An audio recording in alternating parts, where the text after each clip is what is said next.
va écouter le petit Coquerel. Ça se discute, ça se discute. Vous trouvez, c'est intéressant, Antoine Armand. Vous dites, travailler 2 ans de plus ou cotiser 0,15 points de plus. C'est des cotisations. C'est un Si choix les à mettre sur la salariés, table. par exemple, au niveau de leur salaire différé, préfèrent payer. Pas ouf, en vrai, c'est pas assez clair. Après, les gars, c'est technique, hein. Olivier Besançon, il a toujours été dans la technique, dans les mots. Il a jamais essayé d'édulcorer son discours pour que ça puisse être entendu par le plus grand nombre de Français qui écoutent la télé. C'est vrai qu'il a toujours été dans le discours soutenu, hein. Voilà, c'est du Olivier Besançon, les mecs. Faut suivre, hein. 0,15 points de plus pendant 7 ans que de travailler 2 ans de plus, et souvent c'est pas travailler, d'ailleurs c'est au chômage et attendre la retraite pendant 2 ans, parce qu'il y a un travailleur sur 2 qui n'atteint pas l'âge de la retraite en train de travailler. On pourrait peut-être estimer, vous et moi, que c'est liberté à eux. Mais c'est ça le problème, c'est qu'on a un régime paritaire qui n'est plus un régime paritaire. 0,15 points, pour vous dire une unité, par exemple, vous étiez avec un gouvernement qui au départ comptait baisser les exonérations de 5 milliards. C'est beaucoup moins que les exonérations de 5 milliards. Donc, ne dites pas, c'est une proposition rationnelle. Non, mais j'ajoute quelque chose au débat. Attendez, s'il vous plaît. Un tout petit peu dans ce débat. Vous aurez la parole dans un instant, Claire. Juste, Antoine Armand. Éric Coquerel, il soulève un point important. Il dit, est-ce qu'il n'y a pas une sorte de dogmatisme à considérer qu'il faut seulement jouer sur la durée de travail? Effectivement, si on augmente les cotisations des employeurs, on répond à une partie du problème du déficit des retraites. Mais bien sûr, et il a parfaitement raison. Il a parfaitement raison de poser ce raisonnement et de dire la situation, les oppositions qu'on peut avoir. Il y a, il me semble, une évidence économique qui est partagée aujourd'hui par tous les chefs d'entreprise que j'ai pu rencontrer, qu'on rencontre, et par les salariés, c'est que... Mais il était ministre de l'économie pendant combien de temps, ce mec-là? J'ai l'impression qu'il était là depuis 3 mois, je crois, à la peine. différence entre le salaire net qu'on a à la fin du mois et le salaire brut que paye l'employeur est énorme. Et qu'elle est, en France, beaucoup plus importante que dans n'importe quel pays du monde, ce qui fait qu'on est moins compétitif. Et que vous n'avez rien fait pour l'améliorer. Moi seulement, les cotisations sociales depuis 2017. Vous n'avez rien fait. Mais j'y reviendrai. Attendez, si vous voulez. Attendez, oui, Jean-Philippe Tanguy, termine. Allez-y. On a baissé les cotisations sociales depuis 2017. Le salaire net est toujours aussi faible, les salaires stagnent. Et vous... Non, mais attendez, vous aviez un rapport sur la table pour débrider les salaires, pour libérer les salaires, pour relancer les salaires. Vous l'avez mis, non seulement vous l'avez mis à la poubelle, mais vous avez voulu reprendre les cotisations pour équilibrer les comptes. Je reviens dans un sens. Mais c'est trop facile. Vous ne pouvez pas dire des trucs comme ça, attaquer M. Coquerel, je sais qu'il n'est pas sérieux, alors que vous dénoncez un problème, vous n'avez rien fait. Tanguy, vous défendez Éric Coquerel, vous avez besoin de Jean-Philippe Tanguy pour vous défendre. Il défendra tout seul. Mais personne ne parle à part le Rassemblement national du niveau des salaires. Bon, attendez, si je peux... Ça fait 7 ans. Simplement, Antoine Armand. Ça fait 7 ans que les salaires J'aime trop les clashs comme ça. Vous voulez bien. Vous parlez de la valeur travail, 7 ans que les Monsieur salaires Tanguy, stagnent. s'il vous plaît. Mais non, mais c'est pas possible de vous laisser dire ça comme ça. Laissez-moi finir, vous ne serez pas d'accord. Il y a 2 mois, vous aviez ça sur la table, vous n'avez pas fait. Je finis, si vous voulez bien ma phrase, je suis sûr que vous le tolérez. Et donc, on peut être en désaccord massif sur ce sujet. Ce que j'explique simplement, bien sûr qu'on peut augmenter les impôts ou les cotisations sociales pour financer. Évidemment qu'on peut. Mais qu'est-ce qui va se passer ? Les employeurs auront un coût du travail plus élevé, ça aura un impact sur l'emploi que par ailleurs vous prétendez défendre, et ça aura un impact sur le niveau des salaires parce qu'une partie de cette cotisation sera payée par les salaires nets, c'est une réalité. Donc vous toucherez l'emploi et vous toucherez les salaires. Évidemment, on peut augmenter les impôts, mais Madame Portil disait tout à l'heure, on est simplement le pays du monde qui taxe le plus. On continue. Nicolas Bech, je vous donne la parole dans un instant. Attendez, s'il vous plaît. 15 points les cotisations quand on voit bien que le CAC 40 se verse 95 milliards de dividendes. Pardon, mais j'ai l'impression que si ils en ont quand même les moyens, parce que vous dites ça va tuer l'emploi, ça va faire en sorte qu'il n'y ait plus de compétition. Non mais pardon, il y a un lien. S'il y a un lien. Et non mais moi je veux rajouter s'il vous plaît. rajouter quelque chose au débat, c'est pas possible. Alors, s'il vous plaît, il est quasiment 22h sur BFM. Attendez, s'il vous plaît. Ah oui, c'était intéressant. Oui, mais le lien, c'est le partage de la valeur. Je sais, mais j'ai une question à vous donner. J'ai une question. Vous mettez l'argent du côté des salaires. Le mec, vous maîtrisez ton plateau, là. Soit les gouvernements. Attendez, s'il vous plaît, mesdames, messieurs. Jean-Philippe Tanguy, Richard Ramos, Éric Coquerel. S'il vous plaît.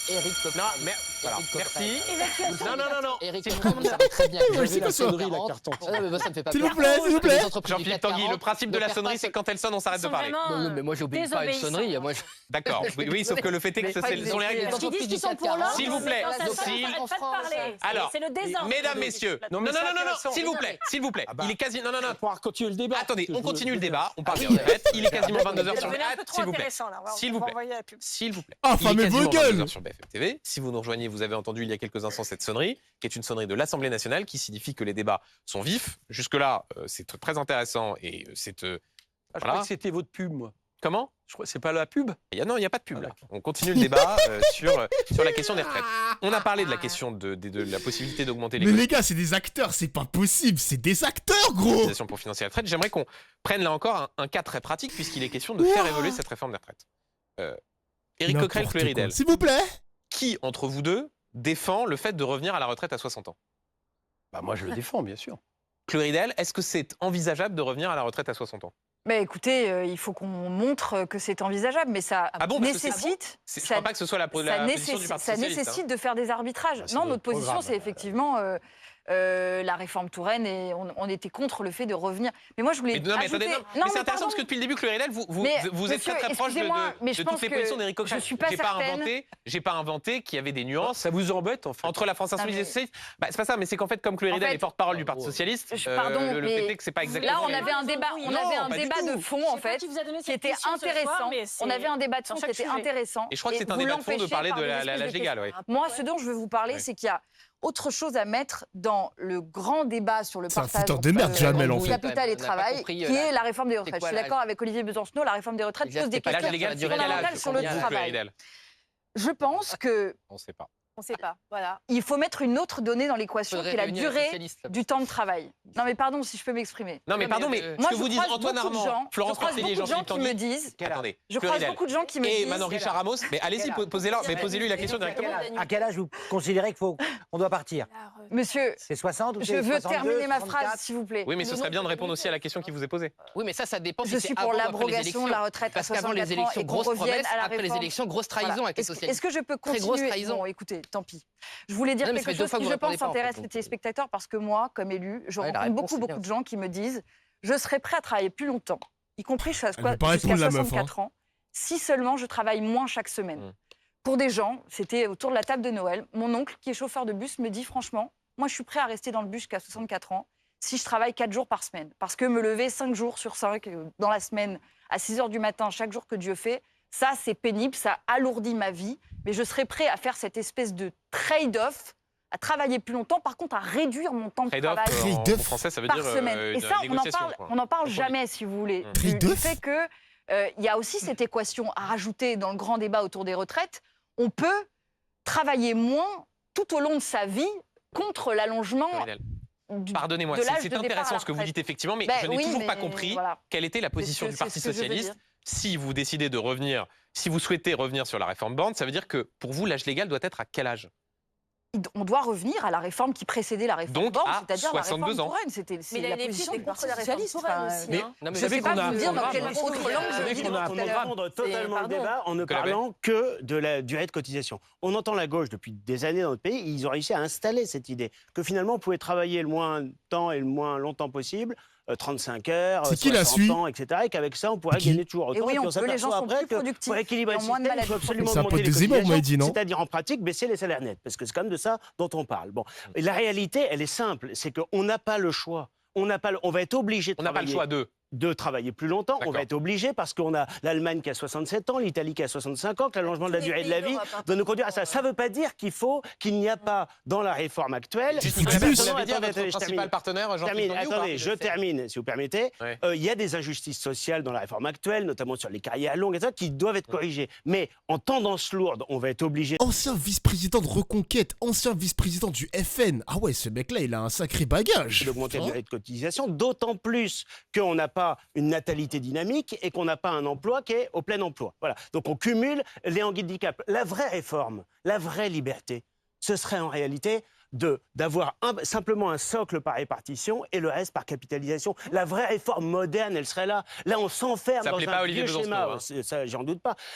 On s'enferme dans un vieux schéma totalement archaïque, totalement daté. On essaie de le faire survivre et on s'écharpe sur la durée de cotisation qui est une partie du problème. C'est un film parce que Fillon, en 2008, a augmenté la durée de cotisation. Touraine, ça a été rappelé tout à l'heure, elle a augmenté. Oh, ça recommence la capitalisation. Oh là là. Bon, attendez, je vais voir si Olivier Besancenot il reprend la parole ou pas parce que...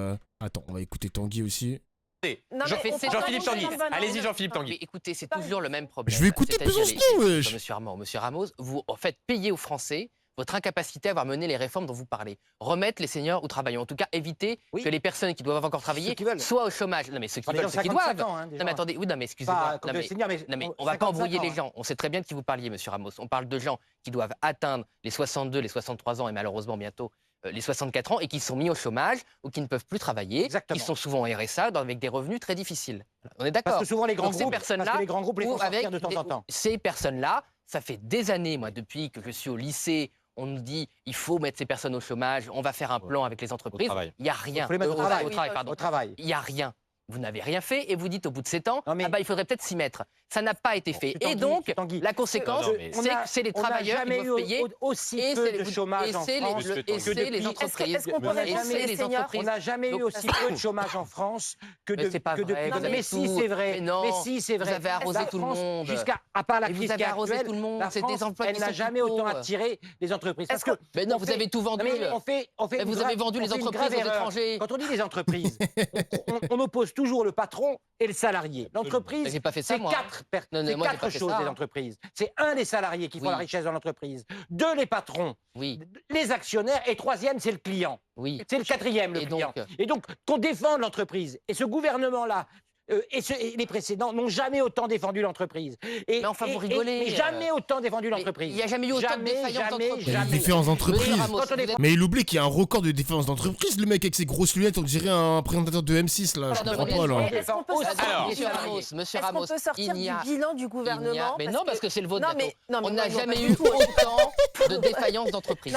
Bah non, c'est bientôt le vôtre, le bilan là. Et c'est un punchliner en fait, ce mec. Il n'y a jamais eu autant de défaillances d'entreprise. Je finis ma phrase. Il y a une nouvelle vague de désindustrialisation. Non mais attendez, alors.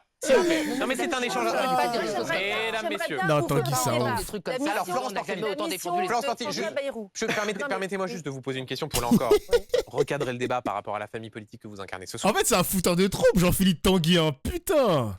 Bah attends, vas-y, on s'en bat les couilles, frère. Ah, voilà les gars, voilà. Là, on tient le bambou, là, on est bien. Ok, mais ça arrive, et ça, c'est le dur métier de journaliste. Olivier Besancenot, vous vouliez répondre. Et ce que dit Florence Portelli, c'est est-ce qu'il n'y a pas du dogmatisme sur la question de la façon dont les retraites sont abordées dans le débat public? Non, je ne crois pas qu'il y ait du dogmatisme. Il y a des vrais projets de société qui sont radicalement différents. Il faut les assumer en tant que tels. Entre un système par répartition fait de solidarité d'un côté et un système par capitalisation.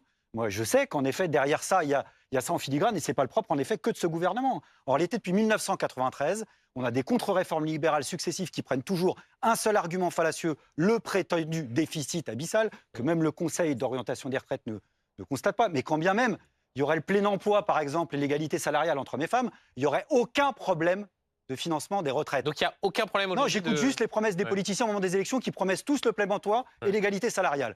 Si on écoute leurs promesses, il n'y a plus de problème des retraites. Donc en réalité, derrière ça, il y a une petite musique qui consiste à nous faire renoncer, en effet, à pouvoir partir à la retraite avec une retraite décente. Parce que dans les faits, pour être très pragmatique et pas dogmatique, dans une multitude de secteurs du travail, et pas simplement dans la force de travail manuelle, mais même dans les secteurs intellectuels où il y a des burn-out, etc., à l'âge de 62, 63 ans, c'est même pas votre choix individuel, c'est l'employeur qui vient vous voir en disant « ça serait bien que tu t'arrêtes ». D'où la question spécifique de l'emploi des seniors, etc. Donc moi, la réalité, c'est que je pense qu'en termes de projection, on partira toujours à peu près dans les mêmes eaux, sauf qu'on aura une retraite de misère. Donc par voie de fait, je termine. Juste, oui, bien sûr. Ça veut dire que par voie de fait, ça donne de la liberté justement, y compris ça, c'est votre avis, c'est pas le mien. Par voie de fait, on sera obligé de faire appel à d'autres modes de financement. Or, il y a une histoire dans notre pays. À la base, à la libération, quand on a mis en place la sécurité sociale, c'est un système par cotisation. Un système par cotisation. Tout le monde l'a oublié, il y avait des élections aux caisses de la sécurité sociale. Il y en a eu en 1947, en 50, en 55, en 62. Il y avait 75% de participation. Je veux dire, pour ceux qui nous écoutent, à l'époque, ce n'était pas le paritarisme. C'était 75% de représentation pour les salariés et une représentation minoritaire pour le patronat, pour la simple et bonne raison que le patronat, je termine là-dessus, est minoritaire dans la société. Il y a eu 2 contre-révolutions en la matière. Les ordonnances de De Gaulle en 67, qui ont mis fin aux élections, et une autre, sous la gauche, c'est vrai, sous Rocard, avec l'implication et la mise en avant de la CSG, c'est-à-dire de la fiscalité. Pour ma part, je termine vraiment sur ce mot-là, c'est un choix de société. Moi, je suis attaché à un modèle où la protection sociale serait sous le contrôle des cotisants et des cotisantes eux-mêmes, sans fiscalité non plus, parce que la fiscalité, c'est une autre histoire. C'est la possibilité que l'État s'en mêle et que donc il y ait un contrôle bureaucratique et pas démocratique d'un front qui pourrait être potentiellement autogérés. C'est une question de projet de société. Moi, je le prends en effet à ce niveau-là. Jean-Philippe Tanguy, qu'est-ce que ça vous fait d'être plus proche de cet hémicycle gauche sur la question des retraites que celles et ceux qui sont derrière vous? Alors même que Nicolas Bay est censé être votre c'est un bon modèle. Il m'a convaincu. La géographie électorale. Sauf quand il faut manifester et combattre effectivement pour les droits. J'ai pas compris là ce que vous avez dit, mais c'est pas grave. Non, mais si, attendez. Je l'ai manifesté plusieurs fois pour les droits sociaux dans ma vie. Il casse les couilles, wesh, il casse les couilles. C'est un fauteur de troupe, ce mec. Il a rien compris, mais bon, c'est pas grave. Vous inquiétez pas, mais si vous voulez. Dans les manifs des retraites, on vous a pas beaucoup. Le problème, c'est que quand on veut y aller, vous avez certains de vos amis qui utilisent de la violence contre nous. Mais ça, on peut en parler, il n'y a pas de problème. J'ai pas compris. Le problème, c'est que vous n'êtes pas très tolérant et toléranteux, madame. C'est vrai que dans les manifestations d'extrême droite, c'est pisse. Il n'y a pas de manifestation d'extrême droite ici. Là, vous ne pouvez pas fuir comme ça, voilà. Vous ne pouvez pas dire vous venez pas aux manifs et quand on a des amis, des compagnons qui veulent venir aux manifestations, il y a des amis à vous, par contre, que vous assumez et que vous condamnez pas, qui dans vos manifestations, vous, tout le monde est bien. Mais nous, on ne fait pas de manifestation. Donc arrêtez avec ça, c'est pas vrai. Mais je vois que vous ne voulez pas vous excuser pour les violences qui sont commises contre les militants ou les élus du Rassemblement national quand ils vont aux manifestations. Moi, je peux vous raconter une manifestation où j'étais à Amiens, où on m'a accueilli sur des mots. Et sincèrement, je vous connais, je pense que vous les accepteriez pas, ces mots. Donc, franchement, faut pas rentrer là-dedans parce que on est d'accord, on n'est pas d'accord. Les seuls mots violents que j'ai vécu en politique venaient de votre camp et vous savez on a des engagements. Je suis élu. Et pour répondre à la question de M. Duhamel, moi, je défends des mesures de fond. Moi, je pense qu'effectivement, il y a des travaux très difficiles, que des personnes sont abîmées malheureusement au travail, que c'est très facile sur des plateaux de dire on va améliorer les conditions, on va faire ci, on va faire ça. Quand vous êtes dans la vraie vie, on peut vous donner du matériel, on peut vous donner des consignes. Ça ne se passe pas comme ça et c'est très difficile pour beaucoup de Françaises et beaucoup de Français. Et qu'on a vu avec la réforme Fillon que derrière les grands mots, eh bien, on avait peut-être fait des économies sur les retraites, mais il y avait eu plus de personnes en invalidité, plus de personnes qui avaient des maladies chroniques, plus de personnes qui étaient mises au chômage de force. Voilà. Donc en fait, on fait des fausses économies sur les retraites et on crée du malheur humain. Qu'est-ce que vous dites à Antoine Armand par rapport à ce que défend aujourd'hui... Ça intéresse les gens, ça, quand même, parce que oui, mais par rapport à ce que défend aujourd'hui Jean-Philippe Tanguy, de l'argent. C'est pour ça aussi le fait que des syndicats se mettent autour de la table, c'est ce que défend Antoine Armand. Qu'est-ce que vous dites à Antoine Armand sur ce sujet ? C'était dans le programme de Jordan Bardella, la création d'une conférence sociale. Ah bon ? Beaucoup de... Non mais attendez. Une conférence sociale. Non mais voilà, ça vous dérange. Non mais ça vous dérange parce que vous avez tellement menti sur notre programme aux élections que vous le découvrez en permanence avec beaucoup de mauvaise foi. Nous avions proposé une conférence sociale, mais non, mais si vous savez, il y avait une Jordan Bardella, un nouveau revirement. Mais parce que vous écoutez pas ce qu'on dit, parce que ça vous intéresse pas. Ça vous intéresse. Non mais les européennes, c'était pas les législatives. Ah bah d'accord, les législatives, on n'a rien compris. Non mais il y avait pas les. Alors on laisse terminer Jean-Philippe Tanguy. Il y avait pas les retraites, Madame Portelli. Pour les européennes, on n'a pas encore. Dieu merci, on n'a pas encore confié le régime des retraites à l'Union européenne. Pas du tout. Ce sont les mensonges qu'on a fait. On avait écouté les séquences de Bardella sur la retraite. C'était dur les gars. Bardella il s'en mêlait les pinceaux. C'était incompréhensible. Aux élections, on a toujours eu la même réforme. La meuf qui est là, les mecs, c'est je sais plus comment elle s'appelle, mais c'est la porte-parole de la droite républicaine, si je dis pas de bêtises. Je crois que c'est le camp Vauquiez. On revient à 62 ans. On revient aux annuités avant la réforme socialiste Touraine et les gens partent en retraite selon le moment où ils ont commencé dans la vie. Pourquoi ? Parce que ça répond à la remarque de Mme Tondelier sur les conditions de travail. Il y avait avant, créé par François Hollande, une usine à gaz sur les conditions, ça ne fonctionnait pas. Et donc ce qu'il faut, c'est que généralement, les travailleurs qui commencent à travailler tôt ont des métiers plus difficiles. Et donc en favorisant les carrières longues, les Françaises et les Français qui ont commencé à travailler tôt, qui peuvent partir plus tôt, eh bien, il y avait une forme de justice sociale et une réforme qui était tout à fait finançable. Mais la base de tout cela, que ce soit la capitalisation ou la répartition, il faut créer des richesses. Celui qui travaillait. Il faut créer des richesses. Celui qui travaillait, et sans richesse, il ne peut pas travailler chez McDo pour payer ses études parce qu'il avait envie de faire des études longues. C'était lui qui était puni à la sortie. Mais pourquoi il serait puni? Parce qu'il n'aurait pas commencé tôt. Parce qu'il aurait été travaillé. Oui, mais avec quelques heures. On parle de McDo, lui. Ah non, il y a des critères. Alors, beaucoup parlé de M. Hollande. J'aimerais beaucoup que M. Tanguy nous rappelle, à l'époque de M. Hollande, à combien le RN... À l'époque de M. Hollande, dont vous parlez beaucoup, j'aimerais beaucoup que vous nous rappeliez à cette époque-là à combien vous demandiez la retraite au Rassemblement national. C'était déjà entre 60 et 62 ans. Non. Non mais effectivement. Alors s'il vous plaît, en quelques mots, parce que je voudrais qu'on parle du budget. Quelques mots, s'il vous plaît. On va le faire très simplement. Défendu la retraite à 65 ans. François Hollande, il a été élu en 2012. On va faire quelques mots. On va faire en 30 secondes la frise chronologique du Rassemblement national. En 2007, c'est 65 ans. En 2012, choc, c'est 60 ans. En 2022, c'est 62 ans. En 2024, Jordan Bardella dit ce sera entre 60 regardez et Jean-Philippe Tanguy quand vous dites ça. Je ne sais pas encore où j'en suis. Donc la vérité, c'est que c'est même plus un camion. Wesh, Antoine Armand, il est... Super Saiyan, là, il enchaîne, là, qu'est-ce qui se passe? C'est qu'en fait, chaque jour qui passe, en fonction de la lune, en fonction de l'intention des électeurs, visiblement, vous changez de date. Et d'ailleurs, vous avez eu un propos, on n'a pas compris à quel âge, selon le programme du Rassemblement national, on part à la retraite. Parce que vous parlez des annuités. 62 ans. Non, mais 62 ans pour ceux qui ont commencé tôt. Mais si quelqu'un a commencé à travailler à 22, 23 ans, à quel âge part-il à la retraite dans votre programme? 22 ans, avec 42 annuités, il partira à 64 avec 43, ans. Puisque vous revenez à Touraine à 65 ans. Non, pas à 42, nous, on n'est pas comme les socialistes. Donc à 64 ans. Mais oui, et c'est le cas aujourd'hui. Donc très bien. Mais non, mais vous refaites le coup. Non, mais retournez pas. Non, vous retournez pas, c'est trop facile. Vous retournez pas, monsieur.